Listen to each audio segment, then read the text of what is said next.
Je sais que c'est pas bien de dire ça, ok? Mais je vais vous dire la vérité, je suis honnête avec vous. Bienvenue sur le channel. Est-ce que vous me reconnaissez? Vous m'avez peut-être déjà vu dans un dessin animé. Je vous laisse 30 secondes. Vous trouvez pas que ça ressemble à Priscilla de Calimero? Je trouve ce matin. Mais je trouve ça cute et c'est en lin et ça tient bien et je l'adore. Il est très cute. Donc, surtout que c'est c'est ma dernière journée sans me laver mes cheveux. Donc, il faut cacher, sublimer la misère. Vous comprenez? Je suis en train de chercher le Google Number Generator parce qu'aujourd'hui on a à faire un palette bingo ou un, comment ça s'appelle? Numbers Picks My Makeup ou enfin bref, Makeup Challenge au hasard. Je vous dirais que la palette que j'ai choisie c'est la palette la plus à moins de mat possible à l'intérieur. Donc je sais pas pourquoi je me fais ça, mais nous sommes prêts pour un petit challenge et nous allons papoter aujourd'hui de plusieurs affaires. Number Generator. Alors combien j'ai de couleurs dans cette palette? Je vous la montre. La couleur de blush à l'intérieur ne compte pas. Hein,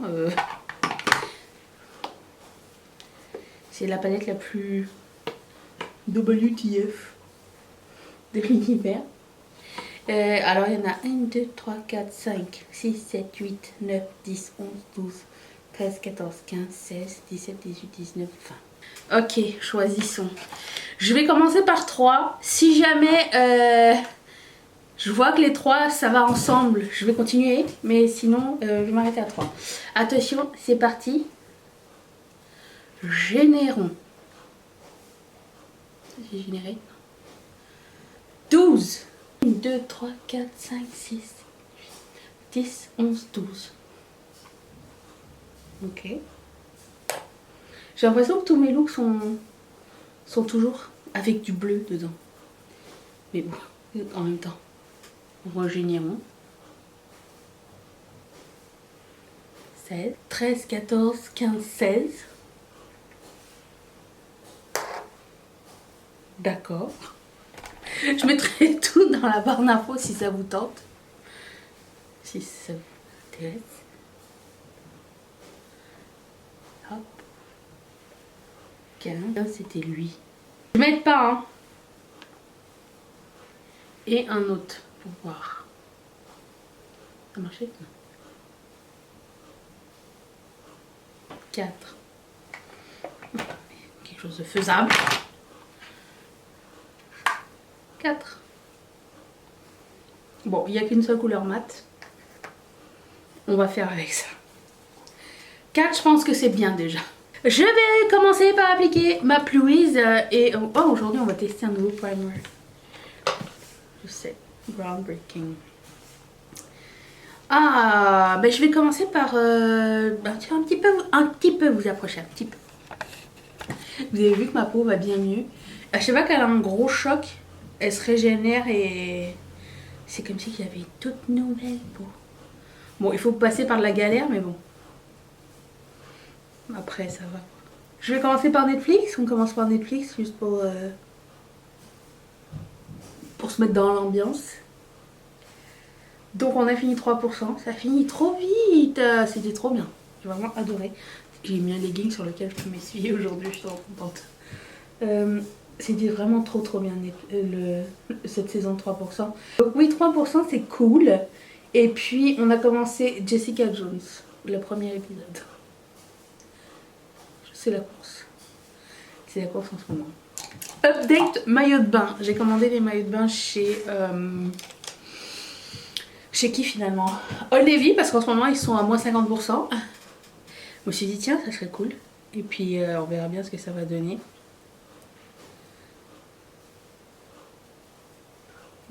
C'est une couleur de transition de rêve. Donc j'attends ça, j'attends de les recevoir, j'espère que ça va faire.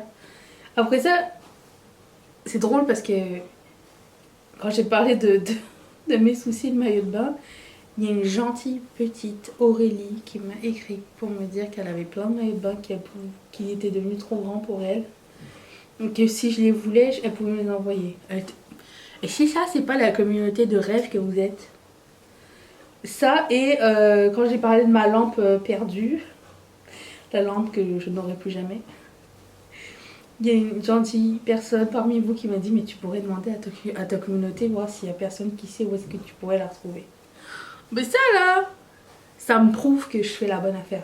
Parce que je vais quand même pas vous mentir, des fois, je regarde ma chaîne et je me dis mais pourquoi pourquoi je sais que c'est pas bien de dire ça, ok, mais je vais vous dire la vérité, je suis honnête avec vous.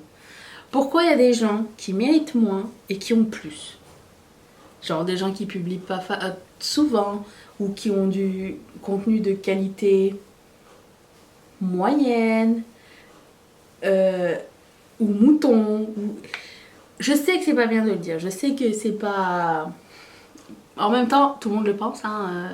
Je pense que si on est honnête avec nous, souvent on se pose la question. Si vous êtes un youtubeur et que vous passez par là ou un blogueur, dites-moi dans les commentaires si c'est pas quelque chose qui vous a turlupiné de temps en temps. Moi, des fois, j'ai des périodes de doute comme ça. Je me dis, je me donne, mais je me donne pas à moitié, hein. Je me donne. Je m'investis et tout, mais il y a quelque chose qui bloque. Alors, il y a ça, il y a le fait que ça avance pas aussi bien que les autres. Ça, c'est la version 1, la version brute. Donc, ça avance pas aussi vite et bien que les autres. Et... je sais plus ce que je disais. Bref. Et la version genre...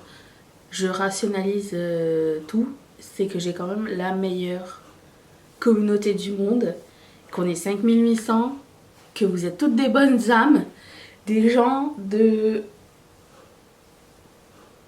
bienveillants, qui voulaient que mon bien et le bien des autres. Et je me dis, si c'est juste ça, si par exemple, vaut mieux avoir une communauté bien, épurée, parfaite, que d'avoir une communauté géante juste pour avoir une communauté géante. Vous comprenez ce que je veux dire? Puis, après, il faut être fier des autres aussi, tu sais. Il doit y avoir une raison. Après, c'est peut-être moi qui a quelque chose que les gens n'aiment pas. Peut-être c'est mon intro qui fait peur quand les gens ils arrivent sur cette chaîne, je peux comprendre aussi. Ou, mais j'ai pas envie de changer pour plaire aux gens parce que sinon ça va changer l'essence de mes principes et de ma chaîne. Donc je sais pas où me situer des fois. Des fois je suis un petit peu la mitigence. Donc voilà, c'était ma petite crotte sur le cœur. Mais après ça je rationalise et me dis mais putain mais t'as la communauté de rêve, les gens sont gentils, aimants, bienveillants. Que demander de plus? Quand je vois il y a des gens qui galèrent avec les mauvais commentaires et le harcèlement et tout, je me dis grand bien m'en face. Je suis loin de tout ça, heureusement. Alors je vais prendre l'autre là.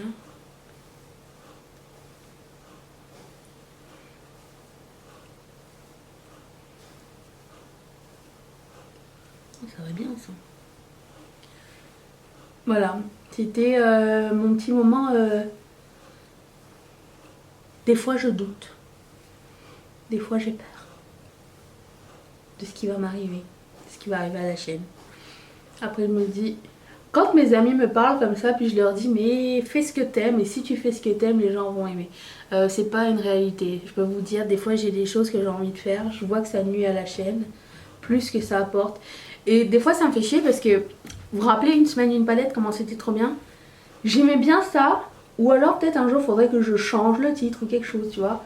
Mais même une palette 3 looks, c'est pas les meilleures vidéos, et pourtant j'adore les faire. Mais au moins c'est juste une seule vidéo, c'est pas une semaine qui va plomber mes statistiques. Parce que je sais qu'Elodie avait déjà soulevé cette question. Quand on veut développer sa chaîne, c'est exactement ce qu'elle avait dit, il faut un petit peu contourner l'algorithme YouTube. Ça veut dire que il faut... comment dire?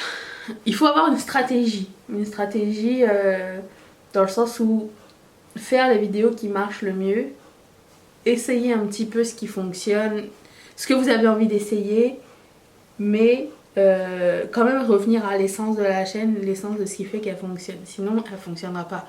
Vous pouvez faire une chaîne pour le plaisir et vous vous en foutez si ça va fonctionner ou pas.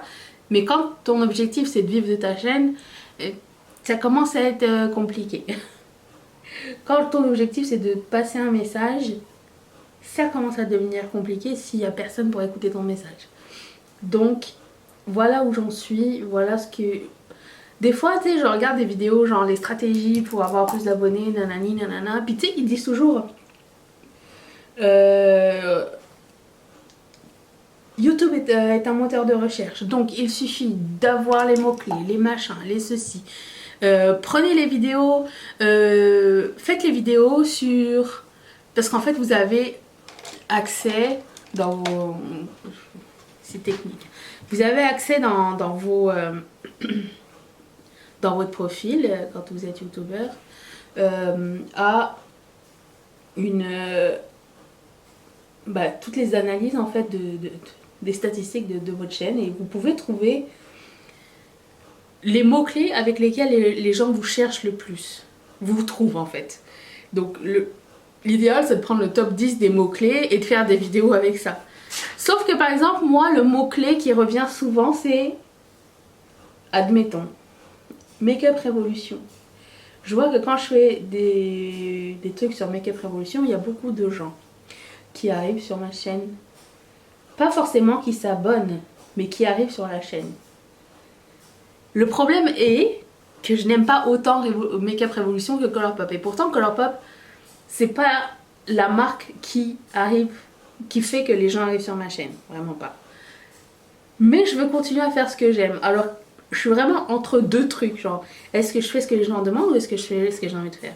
Et ben, je préfère faire ce que j'ai envie de faire, et aussi, mais en priorité, mais aussi répondre à la demande. Mais le problème, c'est que je sais pas s'ils prennent en compte que c'est toi qui dois débourser pour ta chaîne pour tout faire, tu sais. Dans le sens où, si tu reçois du PR de Make-up Révolution, bah, tu peux faire la vidéo, tu sais, ça dérange pas. Mais si tu dois toi-même débourser tes sous pour acheter quelque chose qui te tentait pas, tu pars déjà avec... J'en ai déjà parlé, je sais, mais... Tu pars déjà avec un avis biaisé, dans le sens où tu te dis... Je sens que ça va me saouler, je vais le faire parce que les gens me le demandent, mais j'ai pas envie de le faire. Voilà, c'est comme ça que ça se passe dans la tête d'un youtubeur. Je pense, hein. En tout cas moi. Si quelqu'un peut corroborer... Ce serait sympa, merci. Je suis un pain. Voilà. Donc, oui, j'en suis ici. Je cherche toujours aussi de nouvelles idées. Je cherche aussi toujours des façons de m'améliorer. Je suis toujours au taquet de nouveaux concepts. Donc,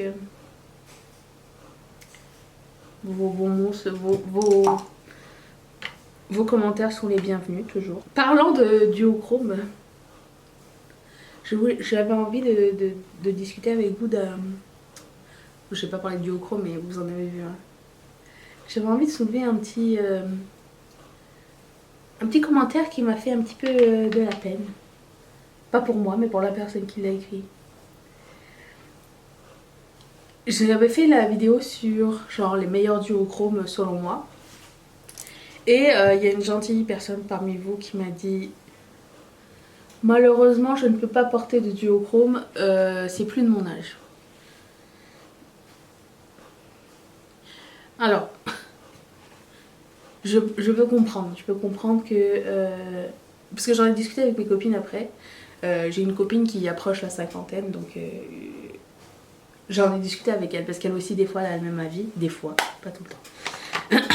Et j'ai dit: est-ce que tu penses que c'est fondé, ou qu'est-ce que vous en pensez? Il y en a une qui a 35 et l'autre qui avait 50 à peu près, puis il y avait moi entre les deux. Okay. On discutait de ça. Et j'ai dit: qu'est-ce que vous en pensez? Est-ce qu'on devrait... est-ce que vous trouvez ça... Est-ce que vous pensez la même chose ou pas? Est-ce qu'à un moment donné, on devrait arrêter de porter telle ou telle affaire parce que ça ne nous plaît pas?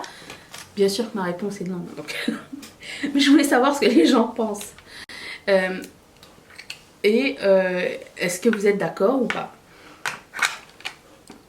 Et ma copine qui a une cinquantaine d'années, elle m'a dit, enfin presque 50, elle m'a dit, bah écoute, moi, il y a des choses comme iriser et tout ça que je ne porte pas parce que ça finit par filer dans mes rides. Je sais pas comment tu mets du fard à paupières si ça finit dans tes rides ici, hein. Mais bon, j'ai dit tu mets pas une base. Ouais, c'est des discussions entre nous.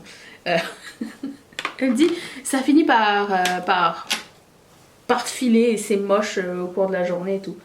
Après, je sais pas si c'est la même chose pour tout le monde. Vous me le direz si je me trompe ou pas. Mais elle m'a dit si je trouvais ça beau, oui, j'aurais continué à en mettre. Mais c'est plus joli sur moi. Et elle dit il y a d'autres choses. Tu peux remplacer par autre chose ou quoi. Mais elle dit c'est vrai qu'avec le temps, je me suis rendu compte que s'il y a quelque chose qui était que j'aimais avant et qui rendait plus la même chose sur moi, ben je le portais plus. Et j'avais dit, et si par exemple ça avait été beau sur toi, est-ce que tu aurais continué à le porter? Elle a dit bah oui. J'ai dit même malgré ton âge. Elle m'a dit bah oui bien sûr. Donc, moi je suis d'accord avec ça. Puis mon autre copine qui avait mi-trentaine, elle a dit bah non, elle a dit moi je suis pas d'accord, je pense qu'on devrait continuer à porter ce qu'on aime dans la vie. Alors on est d'accord. Et bah, c'est ça, donc j'avais répondu justement à cette jeune dame qui m'a écrit. J'ai dit, mais c'est dommage parce que la seule limite, la seule personne qui met une limite dans ce que vous mettez sur le visage, c'est juste vous, c'est personne d'autre, c'est pas de... Je sais pas ce que je suis en train de faire là.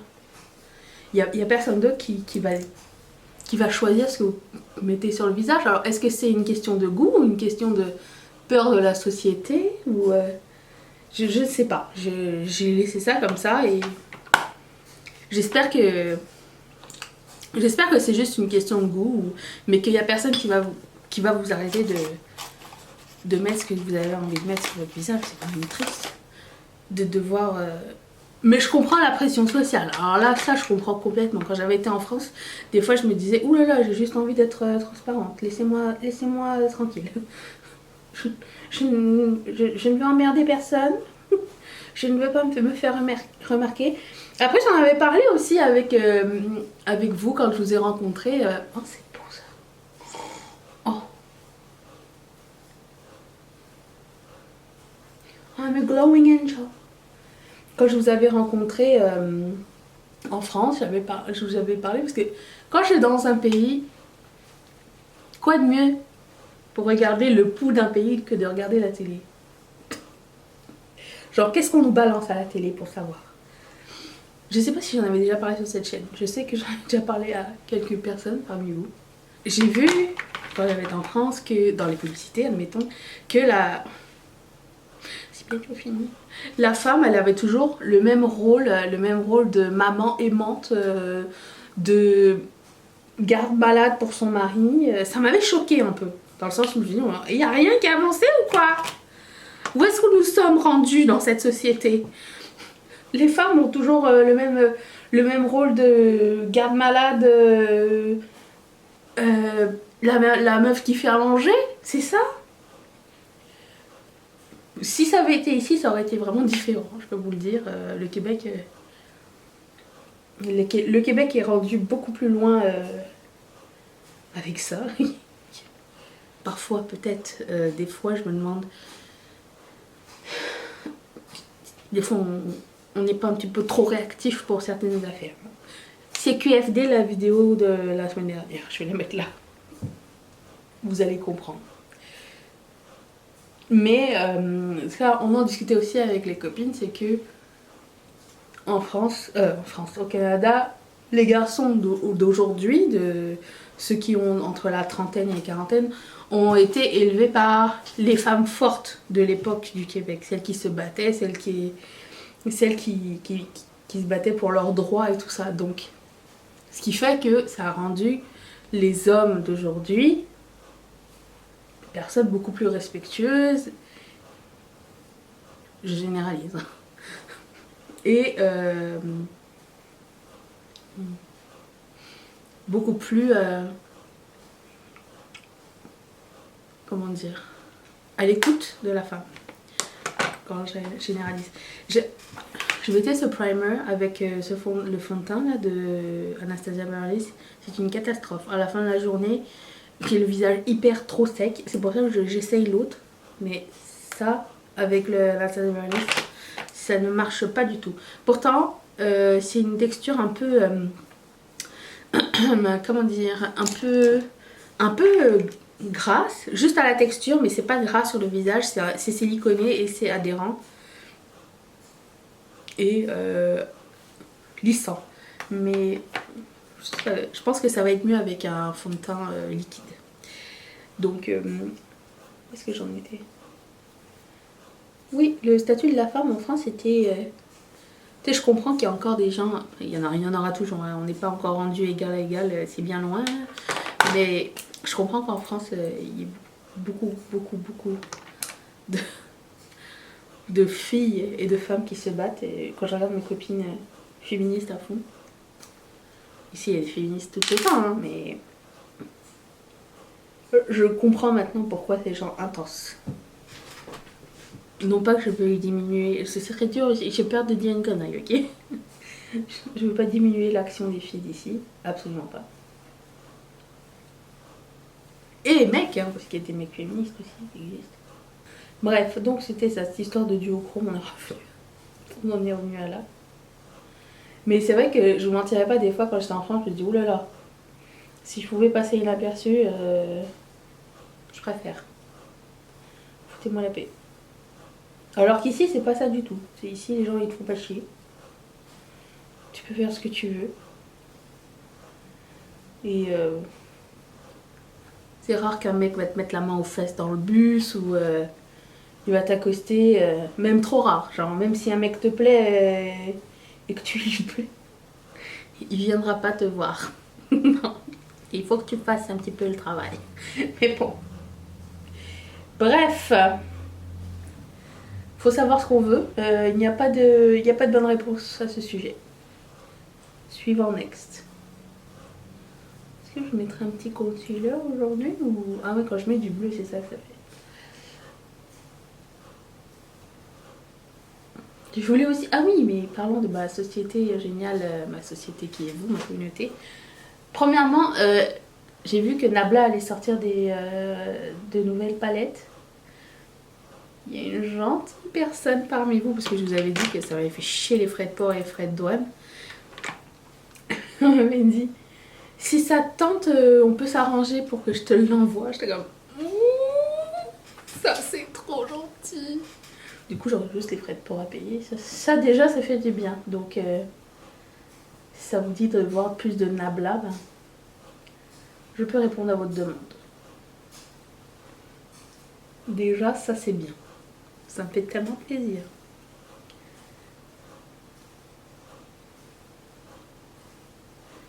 Et parlant de communauté géniale, quand j'ai acheté ma plante la semaine dernière, j'ai dit j'achète une plante. J'ai déjà acheté des plantes qui sont mortes, ok? Parce que quand je demande conseil à ma mère, admettons, elle me dit arrose quand tu sens que c'est... quand tu sens qu'elle est sèche. Je ne peux pas parler aux plantes, je ne comprends pas, elles me disent pas leur feeling, elles ne savent pas, je veux dire. À un moment donné, il faut me donner un signal, il faut que tu m'aides là. Je n'ai pas ce sixième sens. Parlons de sixième sens, après ça je vais vous parler d'un truc de paranormal, je reviens. Donc j'ai acheté la plante, je me suis dit je m'en fous, je l'achète. C'était un plant de tomate, elle s'appelle Aline. Elle a même son propre highlight sur Instagram. Et je vous envoie des fois des petites updates et vous êtes trop mignonnes à m'envoyer des petits trucs et astuces. J'ai même une personne. Je pense qu'elle s'appelle la maman infirmière ou je sais plus trop. Elle a été tellement mais tellement cool. Elle m'a envoyé plein de trucs et astuces. Et là, j'étais allée voir son compte Instagram. Elle fait des pouces, elle a des récoltes de tout. Elle a des animaux. C'est comme... Oh, mais hey, c'est trop cool ça. Je suis impressionnée, vraiment je suis impressionnée. Les gens ils sont impressionnés parce que je peux faire un cut crease Moi, les gens qui peuvent avoir une ferme, ça m'impressionne tellement. Des plantes et des animaux. Et du coup, elle m'a envoyé plein de trucs et tout. Elle m'a envoyé des photos. J'ai même une fille parmi vous qui m'a dit il faut enlever. C'est Touli ton nom, c'est ça? Il faut enlever les gourmands sur la planche. Je sais plus ce que c'est un gourmand. Je lui dis c'est quoi? Elle est allée filmer dans son jardin pour me montrer c'était quoi. Mais hey, vous êtes trop mignonne. Et Christelle aussi qui m'a envoyé genre une photo. Elle a pris le screenshot de ma plante. Elle a entouré, elle a dit il faut que tu enlèves cette partie. Et ça c'est pas de l'aide. Ensemble on va réussir à faire un jardin. Je ferai une ratatouille pour tous, ok? Je pense que mon produit est rendu à la fin parce que il ne veut plus s'estomper. Ça va être ta dernière mon gars. Un gel à sourcils là c'est le produit qui dure le plus longtemps. Ça et de la poudre parce que j'en ai pas. Bref. Je voulais parler de paranormal, ok? J'avais 2 questions pour vous, j'ai dit. Ma première question est... Non, j'ai d'abord vous raconter mon histoire. Je regardais... Ok, des fois je fais un travail à la chaîne et je m'ennuie un petit peu à faire 40 fois la même chose, ok? J'avais besoin d'un petit stimulant qui m'aide à passer ma journée et j'avais pas envie de sortir mon iPad et regarder une vidéo parce que si je regarde la vidéo je regarde pas ce que je fais, donc je préfère mettre mon énergie sur un podcast. J'avais jamais écouté de podcast de ma vie, ok? Je me suis dit ok c'est bon, on va commencer à écouter un podcast. J'aimais pas le format podcast, les premiers que j'ai écoutés. J'en avais déjà écouté quelques-uns, genre sur développement personnel et tout ça. J'aimais pas. Je trouvais que ça faisait genre radio ou... C'est une radio, mais j'aime pas la radio en général. Et... comment dire? Je sais pas pourquoi, j'étais pas prête. On me dirait que c'était comme pas le moment. C'est pas quelque chose qui m'intéressait. Donc... j'ai jamais donné suite au podcast. Puis là, je me suis dit, tiens, comme j'ai commencé à regarder Bailey Sarian... Bailey Sarian... je mettrai sa chaîne dans la barre d'infos si ça vous tente. C'est une youtubeuse qui fait... Elle se maquille et en même temps elle raconte des histoires de true crime le lundi. Et je me suis dit, ah, c'est cool, c'est vraiment super intéressant de mélanger les deux et tout. Et là, je me suis dit, ah, c'est cool le true crime. Puis après ça, j'ai vu une vidéo de Kathleen Light, puis elle racontait qu'il est arrivé genre une expérience paranormale chez elle. Et là, je me suis dit, ah, mais c'est vrai, ça doit exister un podcast de paranormal. Voilà d'où m'est venue l'idée d'écouter des podcasts paranormaux. Donc, je vous avais demandé sur Insta quels étaient vos podcasts préférés. J'ai pris les plus populaires que vous m'avez donné. Donc j'en ai pris 2 pour le moment, mais il y en a tellement dans ces 2-là que je vais jamais arriver à bout. Et j'ai commencé avant ça à écouter le podcast de Samantha Ravendal parce que je l'adore et j'ai vraiment adoré j'ai écouté tous les épisodes, il y en a 8. Rien à voir avec le paranormal, c'est d'autres sujets.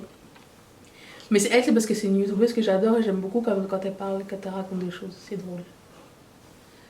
Donc, j'ai trouvé ça, ces podcasts de paranormal, c'est ça que j'ai envie de dire. Je ressemble à une poupée qui va vous manger.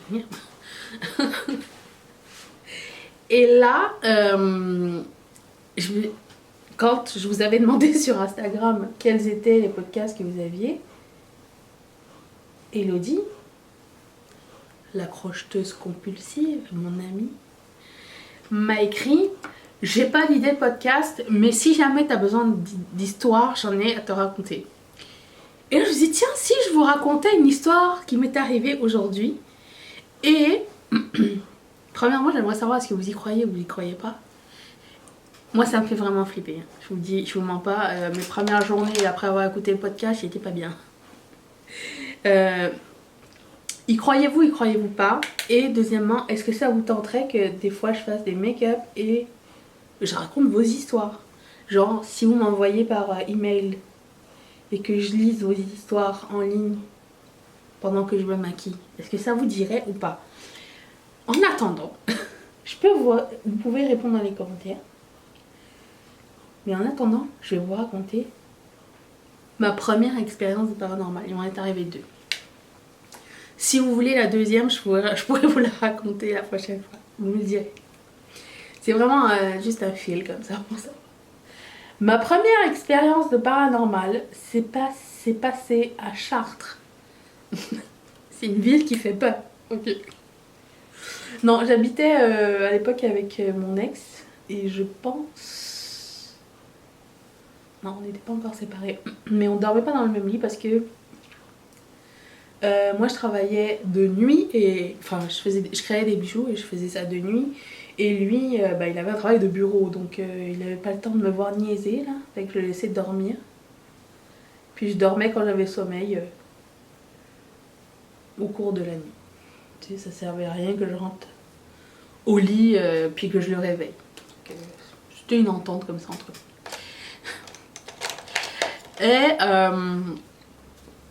Et donc, c'était pas longtemps après avoir regardé le film d'horreur Ringu, ou The Ring. Mais Ringu, c'est la version japonaise. À l'époque, la version américaine n'existait pas. Donc, j'avais déjà un peu peur de dormir devant une télé. Mais là, je dormais devant la télé. Et je dormais sur un futon. Mon futon, il était comme ça, ok? Donc moi je dormais comme ça, la télé était là où vous êtes, le futon est comme ça. Et à côté de mon futon ici, il y avait une lampe halogène. Ma tête était là et mes pieds étaient là de mon futon. Donc la lampe halogène est à mes pieds. Donc je dors. Je dors. Quand tout à coup, ma lampe halogène s'est allumée toute seule. En pleine nuit. Genre, en pleine nuit. Et là, j'ai dit, mais comment ça a pu s'allumer? De toutes les réponses rationnelles que vous pouvez vous dire, il n'y en avait aucune. C'est-à-dire, je me suis dit, premièrement c'était pas le truc qu'on glisse. Tu sais, le truc qu'on glisse pour régler l'halogène. C'était un bouton pression, vous savez... ça ressemble à un dôme comme ça, puis il y a un bouton, vous pressez l'halogène et elle va s'allumer comme c'est une lampe ou une lampe halogène. Vous appuyez comme ça, il faut vraiment appuyer pour avoir le... Mais j'ai regardé s'il y avait quelque chose de lourd qui était tombé dessus, parce que ça aurait été genre une chaussure, ou... il n'y avait pas de chaussure à mes pieds, j'avais des pieds nus. La seule chose qui aurait pu tomber dessus, c'était ma couverture. Et la couverture, c'est pas si lourd hein, pour tomber sur...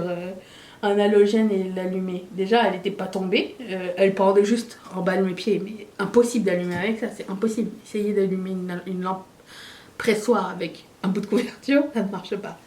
Je me suis dit peut-être que j'ai fait tomber un oreiller, mais j'ai pas fait tomber d'oreiller non plus. Alors, il n'y avait rien, il n'y avait absolument rien. Je sais pas comment ça s'est passé, c'était ma première expérience trop bizarre. Après ça, j'ai débranché. J'ai débranché ma lampe. Et là, j'ai dit, si ça s'allume, je déménage. C'était... Il n'y avait aucune explication rationnelle à ça. Aucune. Parce que c'était pas comme si il y avait une coupure de courant et que j'avais oublié de l'éteindre. Non, il n'y en avait pas eu. Il y avait rien. Mais je me rappelle, à cette époque-là, une fois, j'avais été... cet ex-là, il avait une maison, il avait une tante qui habitait à Évreux. Encore une ville qui fait très peur. Et elle habitait encore dans... Ça, c'est un bonus, ok. Elle habitait encore dans la maison de ses propres parents, donc les grands-parents de mon ex, qui étaient décédés il y a plusieurs années. Je les ai jamais connus du tout. Je sais que ça avait fait beaucoup de peine dans la famille, vraiment beaucoup de peine, parce que c'était une famille qui était très proche. Mais la tante en question, elle n'avait jamais rien enlevé. Elle n'avait jamais rien bougé depuis le décès des grands-parents. Et ça faisait, je sais pas, une vingtaine d'années peut-être qu'ils étaient morts. Elle avait tout laissé comme ça. Le lit tel quel, la brosse à dents au même endroit, le bureau de ce grand-père, le stylo était posé au même endroit qu'il avait laissé le papier. C'était un musée, on aurait dit, un musée. Et quand je suis allée visiter, il m'a dit, bah tu sais, on peut aller voir, je vais te faire visiter la maison de mes grands-parents. J'y suis jamais retournée. J'ai senti comme une vibe trop bizarre à l'intérieur. Trop bizarre, comme si ils habitaient encore là. C'était trop louche. J'ai dit non, je me sens pas bien. Laissez-moi partir. Je me sentais... Non. Mais mes parents ont déjà vécu des histoires paranormales, mes grands-parents aussi. Et bah, quand t'habites, genre, mes parents habitaient à Madagascar et il y avait aussi beaucoup de magie noire, tu sais, du vaudou et des trucs comme ça.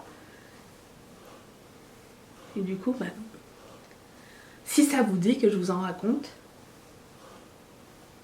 je pourrais vous en raconter. Et si vous avez des histoires à me partager, on pourrait en faire une petite série sur la chaîne si ça vous dit. Si ça vous dit. Mais bon, bref, tout ça pour dire que bon, j'ai commencé à écouter. Alors, l'émission que j'ai commencé à écouter, ça s'appelle And That's Why We Drink. Et c'est en anglais. Et les deux filles, elles sont trop cool. Alors, dans chaque épisode, il y a une histoire qui fait peur et qui s'est vraiment passée. Hein. Et une histoire de true crime aussi. J'aime le true crime, mais je suis quand même un petit peu mal à l'aise qu'on leur donne une nouvelle gloire en fait. C'est des gens qui ne méritent pas qu'on parle d'eux, tu sais, d'être célèbres, non? Je sais pas, qu'est-ce que vous en pensez? Mais bon, nous sommes là pour... Le paranormal, ça mérite pas non plus d'être mentionné. J'ai pour mon dire, parce que moi je crois au paranormal tout comme je crois aux lois de l'attraction. Ça veut dire que si je crois au paranormal, ça va m'arriver. Je le sens, je le sais. Il m'est déjà arrivé des trucs dans cet appart. C'est pour ça que je voulais vous raconter un truc. Mais j'ai peur aussi que plus j'en raconte, plus il va m'arriver des trucs. Et ça va être la spirale infernale. Après ça, je pourrais plus dormir. J'ai fait un cauchemar l'autre jour. Oh my god. J'ai rêvé que j'étais dans la cuisine et que ma voisine d'en face était à ma fenêtre et qu'elle tenait un enfant dans les bras et que l'enfant était fâché, c'était une fille. Elle était fâchée, c'est genre en colère contre moi, je sais pas trop, et elle boudait. Puis ma voisine, oui j'ai ma voisine d'en face. Vous vous rappelez Papa Bricole? Bon, ici ça s'appelle pas Papa Bricole, ici ça s'appelle Home Improvement. Vous vous rappelez le voisin qu'on voyait jamais, genre il était toujours derrière la haie? Bah ma voisine c'est ça. À chaque fois que je veux voir son visage, je le vois jamais. Elle est toujours cachée par quelque chose ou tournée dans un angle où je vois jamais c'est qui. Et genre même si je la croise dans un magasin, je saurais jamais que c'est elle. Bref, c'est elle, ma voisine d'à côté. Et elle habite seule avec son chat, elle a pas d'enfant déjà. Donc elle était à ma fenêtre, derrière ma fenêtre. Le seul truc c'est qu'on habite au deuxième. Donc elle flottait. Voilà. La flippance. Imagine. Non. Non, non et non.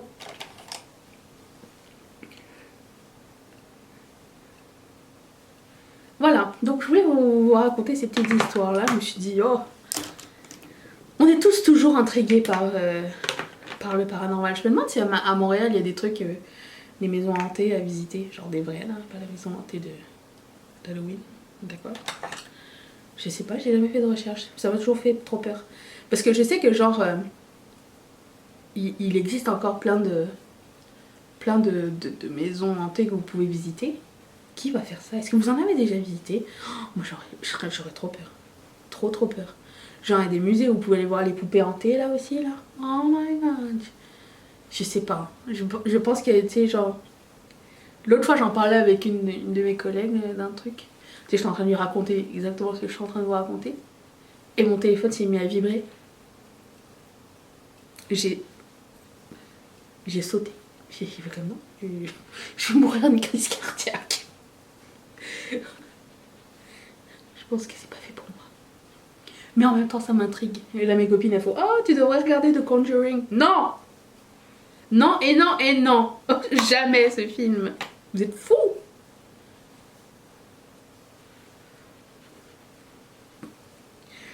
Déjà quand j'ai regardé L'Exorciste petite, jeune ado, ok ado, bah j'ai pas dormi pendant une semaine. Il a fallu que j'amène mon matelas dans, dans la chambre de ma soeur pour dormir à côté d'elle parce que je ne pouvais pas. Je ne pouvais pas assumer.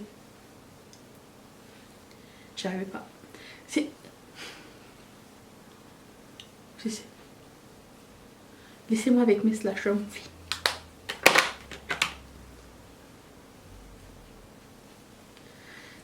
Bon bah c'était ça que je voulais vous dire.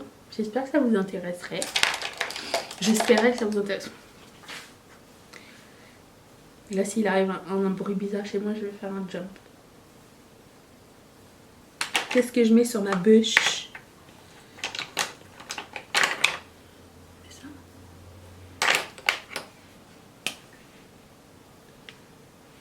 Je peux pas faire de swatch encore.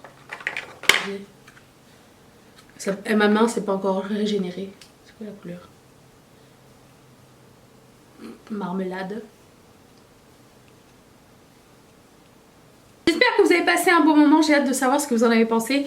Vous pouvez toujours tout mettre dans les commentaires. Ce que j'ai mis sur mon visage sera dans la barre d'infos. Et bah, j'espère que j'ai réussi à relever le défi quand même. C'était pas fastoche mais on s'en est sorti je pense. Je vous retrouve demain pour une prochaine vidéo. J'espère que vous serez là. J'espère que vous passez un bon moment. Moi j'ai passé un bon moment avec vous. Je vous embrasse tous, c'était fort. Je vous mets la vidéo d'hier juste là. Mon visage ici, si t'attends de t'abonner. Je suis là tous les jours au mois de juin. Et je remercie toutes mes marraines et tous mes parrains de sponsoriser cette chaîne. Si toi aussi ça t'en clique sur ce petit carré qui va t'envoyer directement chez Patreon. Et je te dis à demain. Seras-tu là?